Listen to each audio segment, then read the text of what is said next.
বৃহত্তর কুমিল্লা সমিতি বেনিশ এর বিশেষ আয়োজনে ইফতার ও দোয়া মাহফিল অনুষ্ঠিত হয়েছে।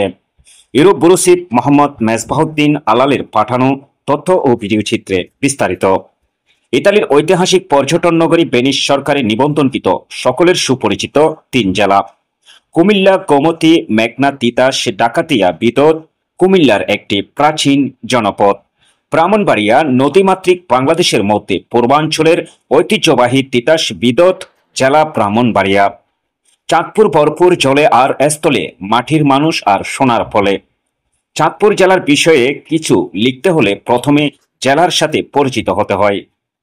এই 3 সমন্বয় সংগঠিত সুনামধন্য সংগঠন বৃহত্তর কুমিল্লা সমিতি বেনিশ এর উদ্যোগে ইফতার ও দোয়া মাহফিল অনুষ্ঠিত হয়েছে। শুক্রবার 14 মার্চ মেস্তে শহরের বাইতুল মামুর কেন্দ্রীয় জামে মসজিদ বৃহত্তর কুমিল্লা সমিতি বেনিশ বাংলাদেশি পরিচালিত মসজিদে প্রায় 8 থেকে 9 শতাধিক রোজাদার উপস্থিতিতে এই ইফতার ও দোয়া মাহফিল অনুষ্ঠিত হয়। ইফতার মাহফিলে পূর্ব আলোচনা সভায় ইসলামিক আলোচনা করেন মসজিদের ইমাম মাওলানা আজিজুল ইসলাম। উপস্থিত ছিলেন বৃহত্তর কুমিল্লা সমিতি বেনিশ এর কার্যকরী পরিষদের সকল নেতৃবৃন্দগণ। ইফতারে আগত রোজাদারদের স্বাগত এবং কৃতজ্ঞতা প্রকাশ করে শুভেচ্ছা জানান আয়োজকদের পক্ষ থেকে বৃহত্তর কুমিল্লা সমিতি বেনিশ এর সভাপতি, সকলের সুপরিচিত তরুণ প্রজন্মের আইকন বিশিষ্ট ব্যবসায়ী আবুল কালাম আজাদ। তিনি বৃহত্তর কুমিল্লাবাসী এবং প্রবাসী সকলের জন্য দোয়া কামনা করেন।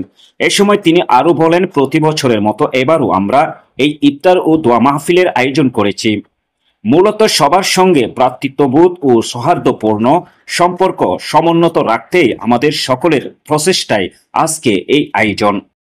এই সময় বিশিষ্ট রাজনৈতিক ও সামাজিক ব্যক্তিবর্গ উপস্থিত ছিলেন।